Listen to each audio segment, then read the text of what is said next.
the or what is it called? YouTube would not let me share those in my drive because they felt that the videos were too explicit.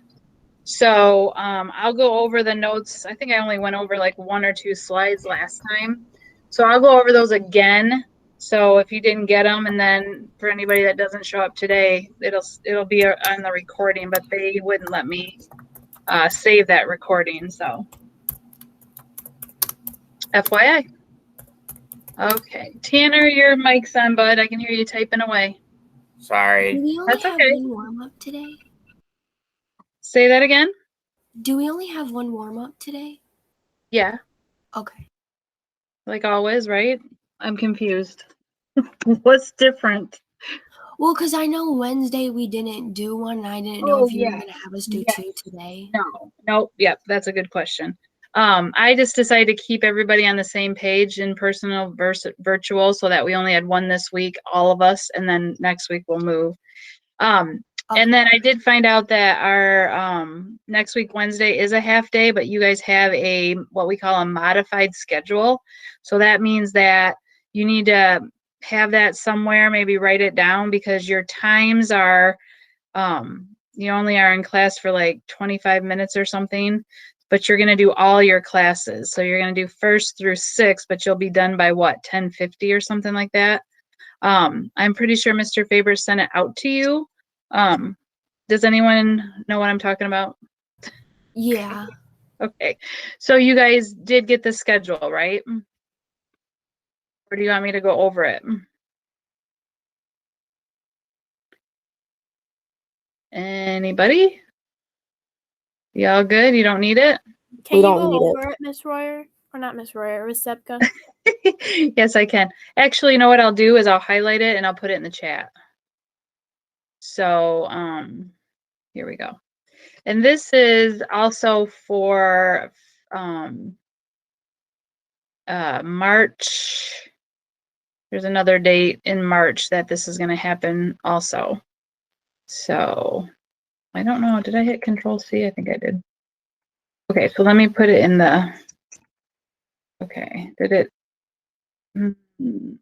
Okay, so so the modified schedule next week Wednesday is that our class, and you remember lunch isn't going to be part of this because you'll be out in time to have lunch. So we will actually meet at 9:20 and go till 9:50.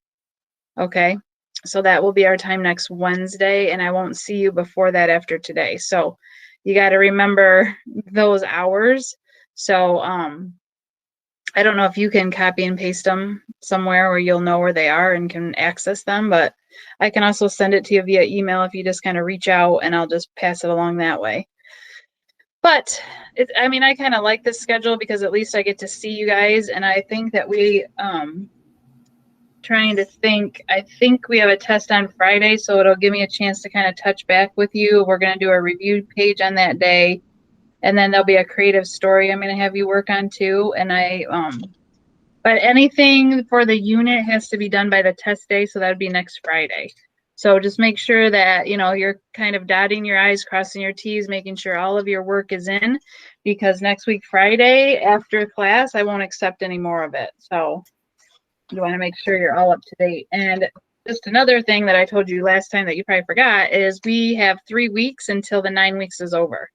So that means we're on the homeward slide and in our last 9 weeks in 3 weeks. So we have 12 weeks left of school left, if that breaks it down for you a little bit more. So anywho, so hopefully you saw the warm up because I think that's now done.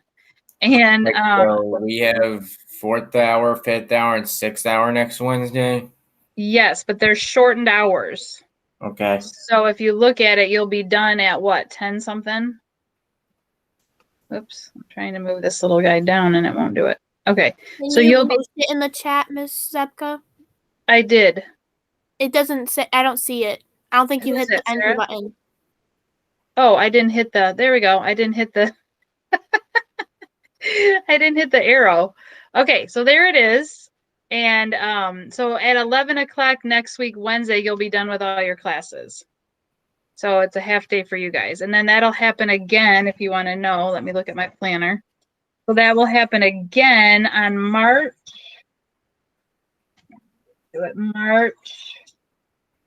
17th. That will also happen. That you'll have this exact same schedule on March 17th. So FYI. Okay? Does that help?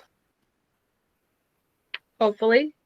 So anyway, so just plan on that. But then Friday we have a normal virtual day. So don't think that that schedule is going into Friday. Friday is absolutely normal. But here's another glitch in the system.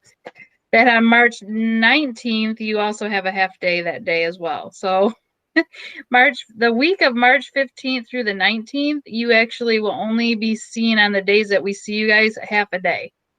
And I'm just assuming this schedule is going to be in place. So you'll see all your teachers.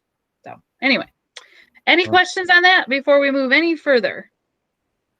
We're good. We're crystal clear on that. Okay, excellent. Okay, so I want to get right into our notes, so we're going to go right into those. I would love to finish them up today, so that we can move on from that. And I'm going to try to get them done today, and then I have a couple assignments I need you to work on. Okay, so here we go. Have your notes ready to go, because I'm going to go ahead and present my screen. Now, last time, like I was telling people, and I don't know who came in on me late, but I was not able to save the recording. Trisha was nice enough to remind me, but I was not able to save it because there was explicit videos on there that YouTube did not think were appropriate, so they blocked them. So I can't pass that along. So I'm just going to go over the two really quick that we did last week. Okay, so we did this slide right here about different doctors. So we talked about the obstetrician is someone that's concerned with pregnancy and childbirth. You have the OB/GYN, which is basically an obstetrician and a gynecologist. So you're looking at somebody that's, worried about the pregnancy, the childbirth, the female concerns, things like that. So like for me personally, I go to an OB/GYN office, but I see the midwife there. Okay, so sometimes that's an available thing that you can go to an OB/GYN and see a doctor that's a midwife, but it's the OB/GYN office. So the midwife is someone that, that deals with healthcare, provides an array of health services for women. If I can find my phone here, I have some notes. Let me see if I can get to it ASAP. If I can read the rest of the slide. Hold on. Trying to update it. Okay, here we go.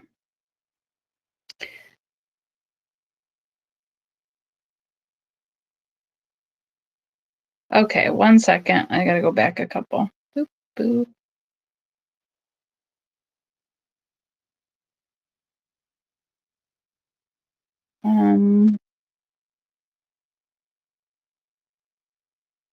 Okay, so a midwife, basically medical histories and gynecological examinations, contraceptive counseling, prescriptions, labor and delivery care, provide expert care during labor, delivery, and after birth is a specialty of midwives that make them unique, a unique nurse. Okay. Labor and delivery nurse, basically they're going to prepare the woman and their families for the stages of giving birth and help patients with breastfeeding after the baby is born. Doula really doesn't have any medical training. They're just there to kind of help support and guide the female through her delivery of the baby. But they can't do a C-section. They can't do an episiotomy.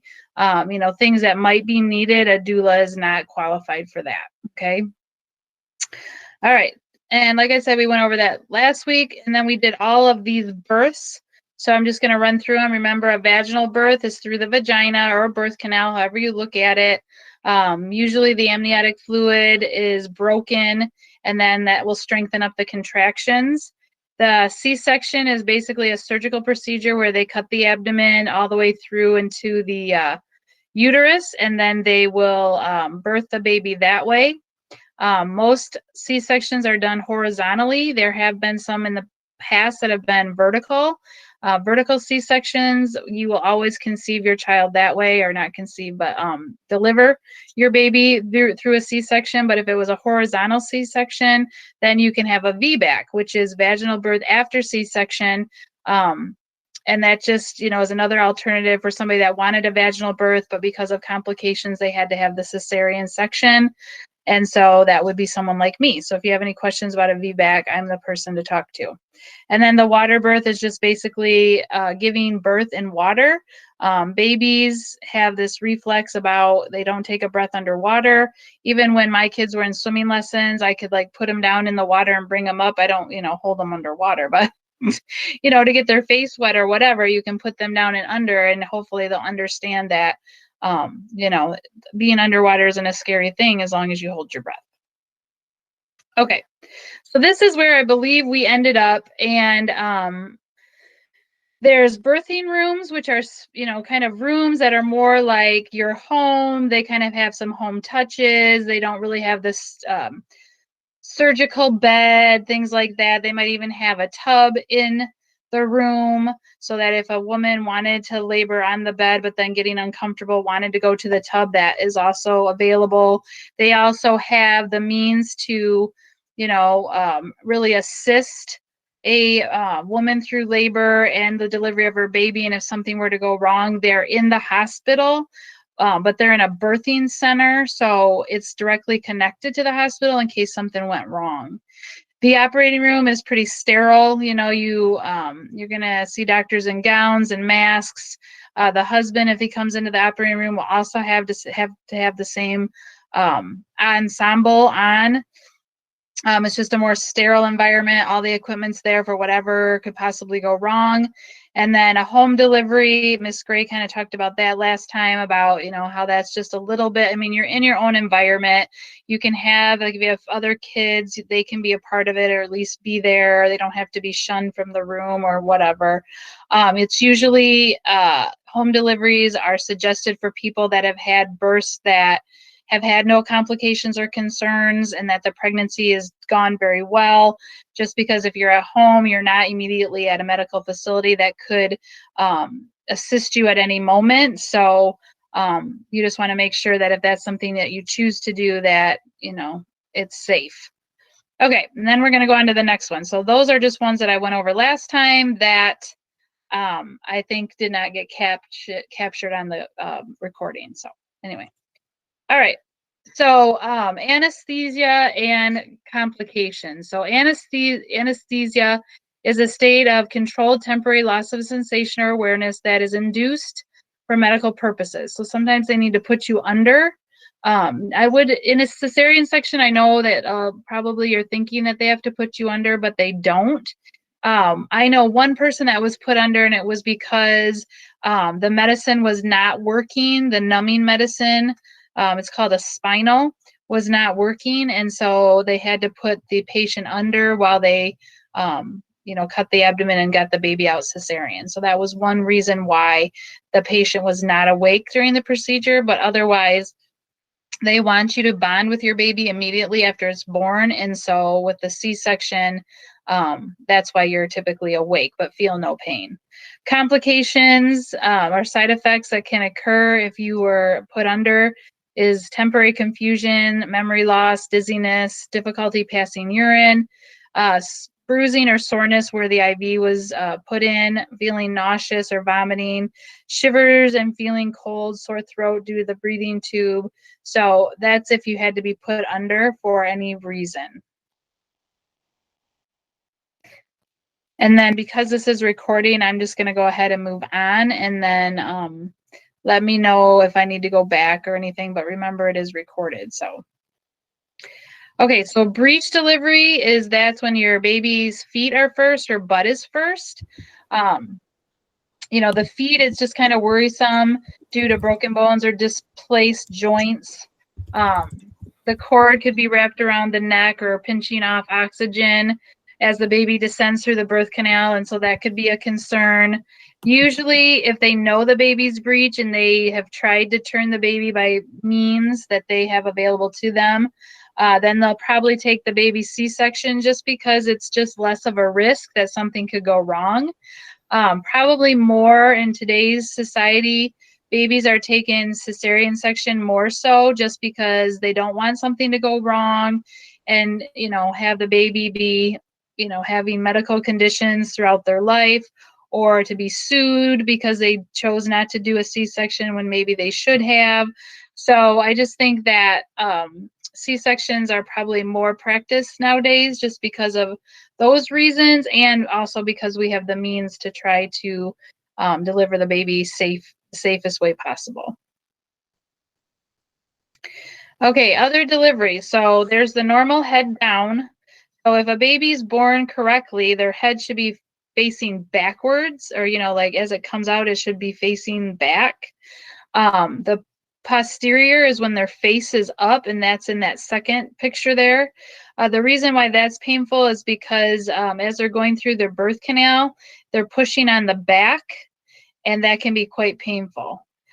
Transverse is shoulders first, and then if the fetus doesn't drop, that might be a C-section, or the other picture is showing where, that could be a problem delivering because the baby's in an awkward position.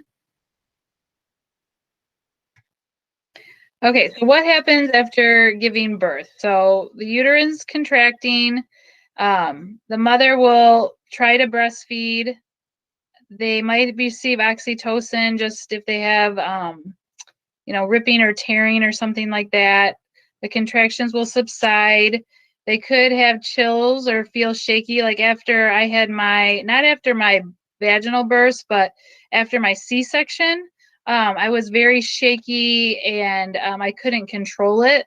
I was just shaking uncontrollably, and then I think they gave me something to subside that, and then I was fine. But sometimes that happens. The placenta will be examined. They might have to stitch up the female in case she tore or had an episiotomy, and that does happen. I think for each of my kids, I did tear a little bit. I did not feel anything because I had an epidural, so I didn't feel the stitches. I didn't feel the tearing or anything along those lines. And they'll remove the epidural. So those are some things that are going to happen immediately. So after the baby was born, after I was stitched up and everything, they removed the epidural. And then as soon as all that was taken care of, then I was able to move to my room. I have a question. Yeah. This is kind of a bold question, but how high of a chance is it for the mother to pass away while she's giving birth, or after she has her baby? It's not uncommon, but it's not I would say the statistic is not high. Okay. For that. It's kind of crazy, but most women, there's statistics out there that even before the baby's born, that a mother dies, and it's usually has to do with a homicide issue, because with babies and moms and dads, there's a lot of high stress, and if you research it, it's like the first or second leading cause of death for a pregnant female. So it's not even the birth of the baby. It's kind of sad. But it's not super common, but it does happen. Like I said, if I had my VBAC, and if my incision ruptured while I was pushing, the uterus would fill with blood, and it could kill me or my baby. It's internal bleeding. With one of those placentas that we talked about, it can embed itself deeper into the uterine wall. So when it pulls away, it could have severe bleeding, and that would be something concerning. But usually, with ultrasound, with getting your regular checkups, the doctor is going to foresee a lot of complications or things that might be an issue during the pregnancy and the labor and delivery, that they might, they're going to be much more able to handle it because they know what's coming, and, be able to react to that. So Okay. I would say it's not super high. Okay. Okay. All right. More so in the past than it is now. All right, so let's talk a little bit about ABGAR. I'll talk about it, and then I have a video that really explains it really well. But basically, each of you, if you can believe this, you had your first test as soon as you were born, and it was called ABGAR. And ABGAR is an acronym that stands for certain things that they're looking for at the health of the new baby. The woman that came up with this, her last name is ABGAR, so they used her name. Just like cesarean section, the man who created that the last name was Caesarean. And so it's basically a rating scale of, you get 2 points for each letter. So in A, you get 2 points, P, G, A, R, for a total of 10 points. And it's supposed to indicate how healthy your baby is. And so I'm going to go ahead and play the video. You know, I have to click out of here and go in and change out of my presentation mode. So give me a second to do that, because it doesn't like it when I present it that way. And you can't hear it. So that's another reason why it's good for me to present this way. Okay, so let me see. It's not showing up. Hold on. I need to make it bigger, I think. Okay, let me see if I can find it again. It doesn't want to come up. Let me try this. Okay, so let me know if you can't see it or hear it, because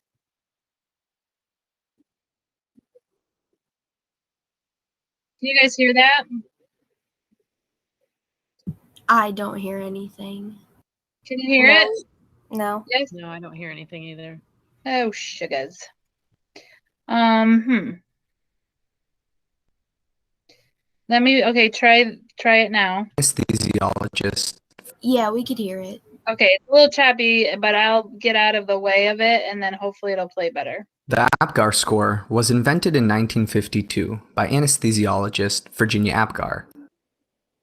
It is a scoring system ranging from 0 to 10 and is calculated by evaluating the newborn based on 5 criteria. Each of these criteria can be allocated a score from 0 to 2, and then the sum of these criteria will give you the total APGAR score.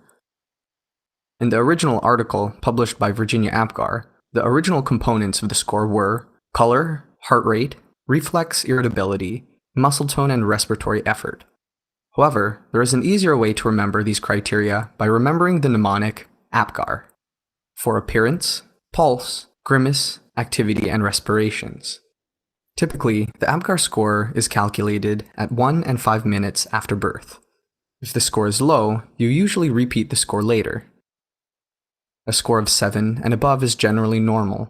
Scores less than 7 are low and suggest distress of the newborn that requires some intervention, for example suctioning or stimulation. Although APGAR scores are not used to determine morbidity or mortality, lower scores are typically thought to correlate with more severe outcomes. For example, scores of 3 that are persistent can indicate long-term sequelae such as neurologic damage. However, ultimately, the purpose of the APGAR score is to determine when emergent interventions are necessary. The APGAR score is as follows. You will take a look at the newborn's appearance. If they are blue or pale, you give them 0 points. Blue extremities but a pink body, you'll give them 1 point. And you will award 2 points if the body and extremities of the newborn are pink without any cyanosis. For pulse, if it is absent, you score 0 points. If the pulse is less than 100 beats per minute, you'll score 1 point. And in the ideal situation, the newborn's heart rate should be greater than 100 beats per minute, awarding them 2 points.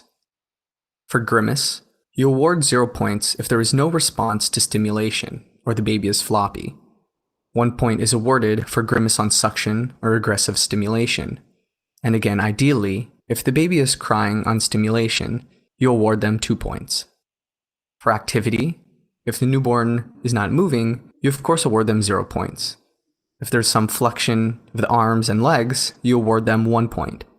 If there's active flexion against resistance, you award 2 points. For respirations, if they're absent, you award 0 points. For weak, irregular, or slow respirations, 1 point is awarded. And if the baby is strongly crying, you give them 2 points. Okay.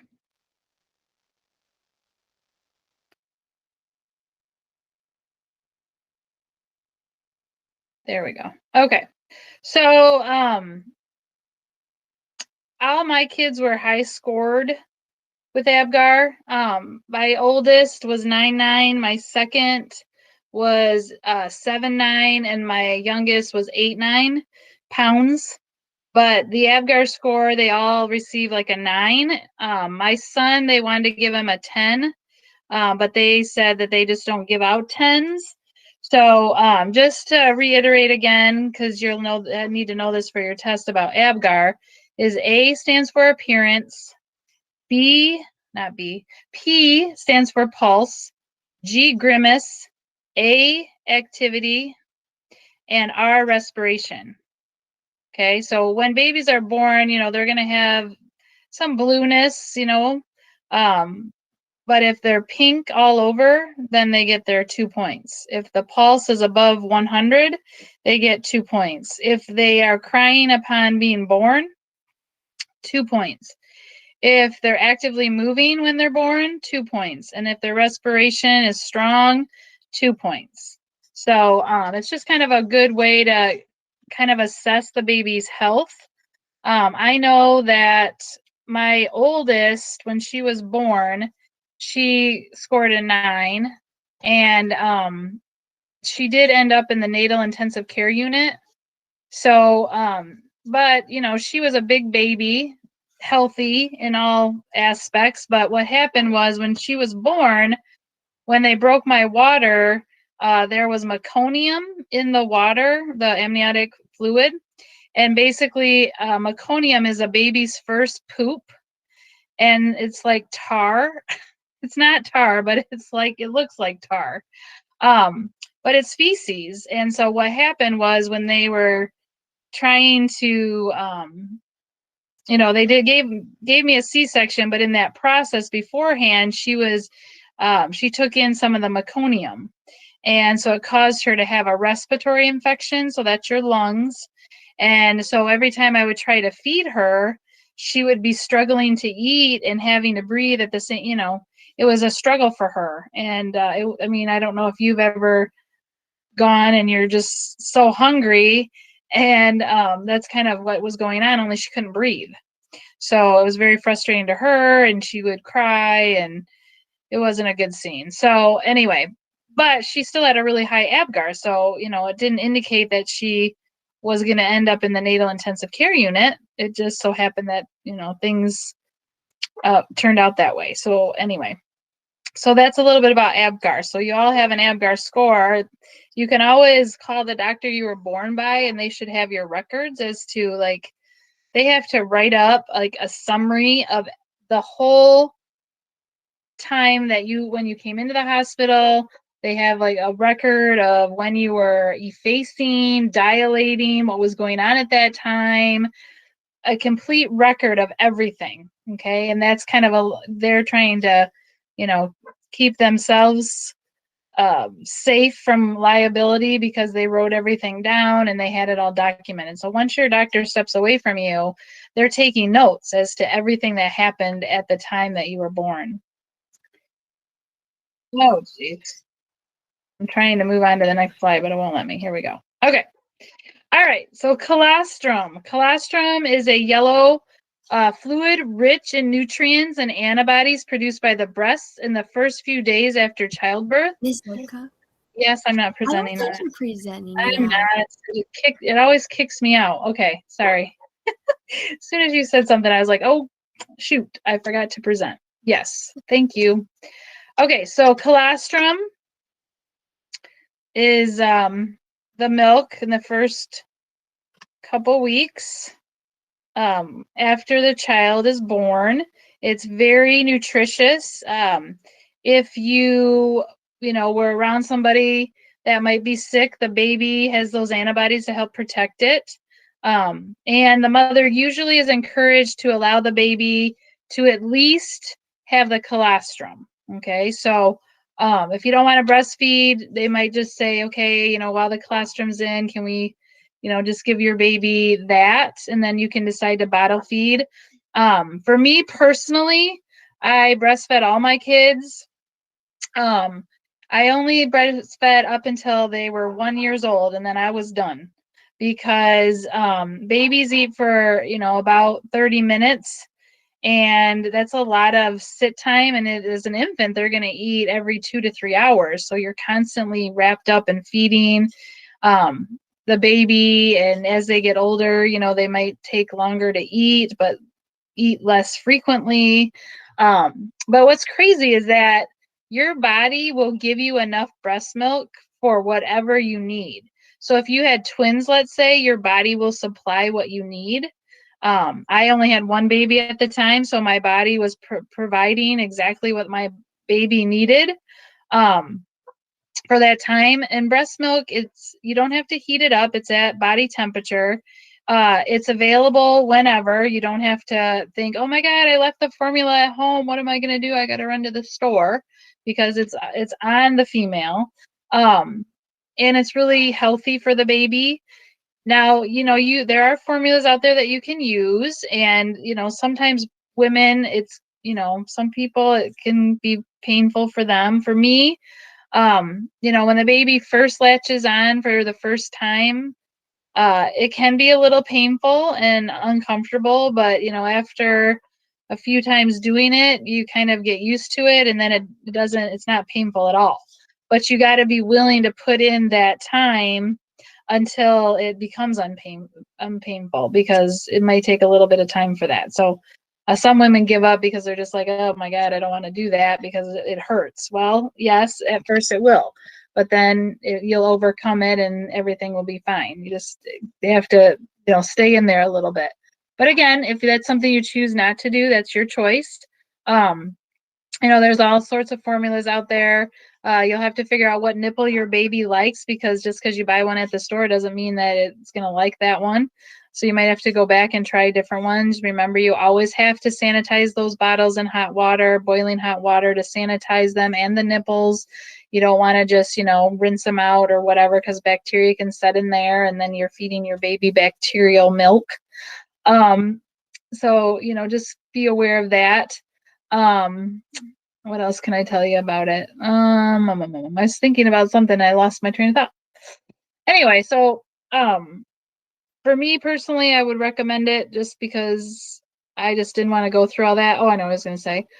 When you go out, they got some really nice things out nowadays that, you can be modest with feeding your child. I'm a very modest person, and so I would always either go into my car and feed the baby, or if they had a bathroom, I would go in there, or another room, I would go in there, just because it's kind of like my space to feel comfortable feeding my baby. And I'm just not comfortable with that. Some people are very comfortable, and that's their prerogative.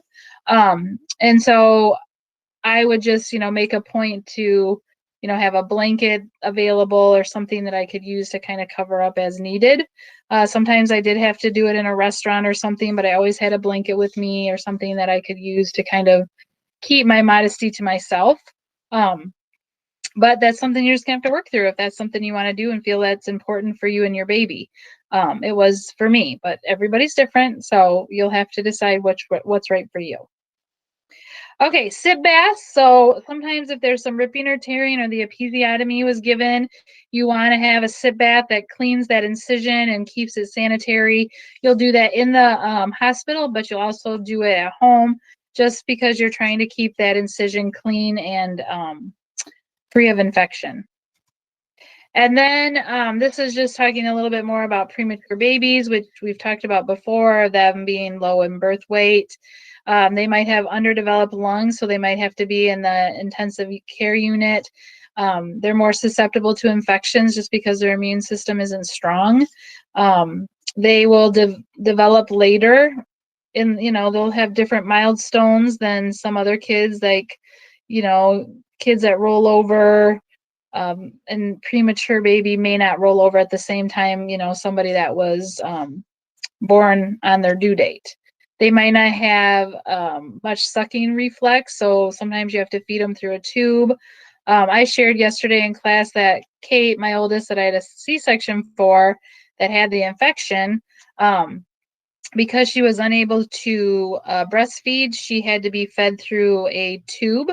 So the tube, at first, they put it in her mouth, and she, she's 9 pounds 9 ounces, so she's no lightweight. So, and babies have really jerky movements, and so the first day she ripped out the first feeding tube. Not, it ripped it out enough where they knew that they needed to move it.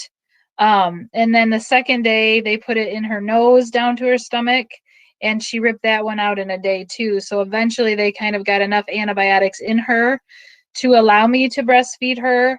And so that's kind of what we did, but they will, feed your baby through a tube. We basically had a syringe, and I was administering the formula through the syringe, and feeding her that way until I was able to breastfeed. Something else that's crazy is I was a first-time mom, and my baby was in the intensive care, so I'm sure you can understand where my emotional state was. And they were trying to start an IV on her. And if our veins are small, consider an infant's, okay? So you have to be well trained to get an IV into an infant. And so sometimes they try the surface of the head because they can see those veins and maybe put an IV in the head. They did try 3, 4, 5, 6 times. And by the time they finally got it in, I was a basket case because I was so upset that they kept poking her and she was crying. And so it was hard. But, she's fine, and she, she was there for 5 days, and we came out of it just fine. But, being a first-time mom, it's hard. You have a lot of emotions that go on, and if your baby's not healthy, you worry, and you only want the best. So it was a hard first pregnancy for me, but luckily the other 2 were dreams. So that's okay. Everyone has their own birth story, and hopefully all of yours will be good. All right. So any questions on the slides? I do have them in the recording, thanks to Trisha, and you can peruse those as you need to, okay? But I want to go back to Google Classroom and talk about what I'm going to ask you to do. Okie dokie. All right, so we'll have a shortened time the next time I see you. So what I'm going to ask you to do is a couple things. I'm just looking through to make sure. So your guided notes, don't turn those in until the day of the test. And hopefully, let's see, what's next week, Friday? I do have them due on the 26th, so that works out fine. But I'm going to have you work on this today. So bear with me as I explain. Okay, so you have, I think it's 10 questions. Oh, nope, sorry, it's less than that. 7 questions that I want you to answer in a complete sentence, okay? And I was talking to my daughter Carly, who goes to Harper, and she's like, well, my teachers, if they want us to read something out of the text, they just will take a picture of it. So I was like, that's a great idea. So I have taken pictures of the text, and I would like you to read it, and you can use the magnifier, to make it bigger. But you need to go through and read. It's only 2 sections that I need you to read. And when you get to the section that looks like this right here, so the first 1 through 6 slides go to the questions 1 through 4, and they're documented here, 1 through 4. And then your second readings, which are here, and that's 7, 8, 9, and 10, go to the second 1, 2, and 3 questions, okay? So I'm asking you to work on that right now. We have 10 minutes left. You can get a good start on it. I know some of you are speed demons. You could finish, okay? So I would like you to go through and read that. and then get those questions in. And I'm trying to remember the due date. So let me see if that needs to be adjusted. Okay, so it says the 22nd, and that is today, no, Monday. Okay, so if you need a little bit more time, you'll have it, but I want you to work on it in our 10 minutes we have left together. So if you have a question, you can put it in the chat, or you can unmic yourself and I will speak to you about it here. So just let me know.